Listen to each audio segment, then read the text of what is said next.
சந்திரன் தன் சகோதரர்களுடன் வாக்குவாதம் செய்து கோபமாயிட்டாங்க. மனமும் உடலும் காயமடைந்தது போல் வானத்தை நோக்கி பறந்து கரும்படந்த மேகங்களுக்கு பின்னாடி மறைந்து கொண்டார். இனி நான் ஒளிரமாட்டேன் என்று முடிவு செய்தான். நாட்கள் கடந்தன. சந்திரனின் குளிர் ஒளி இல்லாமல் உலகம் சோர்ந்து போனது. குழந்தைகள் அமைதியாக தூங்க முடியவில்லை. கடல்கள் பதட்டமாக எழுந்தன. வானத்து நட்சத்திரங்கள் கூட கவலையில் வாடின. அப்போது ஒரு அமைதியான ராத்திரியில் சிவபெருமான் தோன்றி மெதுவாக கேட்டார், என்னடா சந்திரா, ஏன் இப்படி ஒளிந்து கொண்டிருக்கிறாய்? சந்திரன் மெதுவாக சொன்னார், என்னோட மனசு வருந்துகிறது, கோபம் அதிகமாக இருக்கு. எதுவுமே யாருமே எனக்கான ஒரு இது கொடுக்கல, அங்கீகாரத்தை. சிவன் அருகில் அமர்ந்து புன்னகையுடன் சொன்னார், கோபமா இருந்தாலும் வருத்தமா இருந்தாலும் உன்னில் இருக்கும் மொழி ஒருபோதும் மறையாது. கரெக்டு தானே?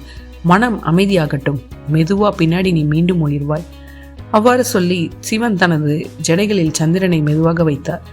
சிவனின் தனியாத அமைதி சந்திரனின் குளிர் ஒளியை தொட்டது.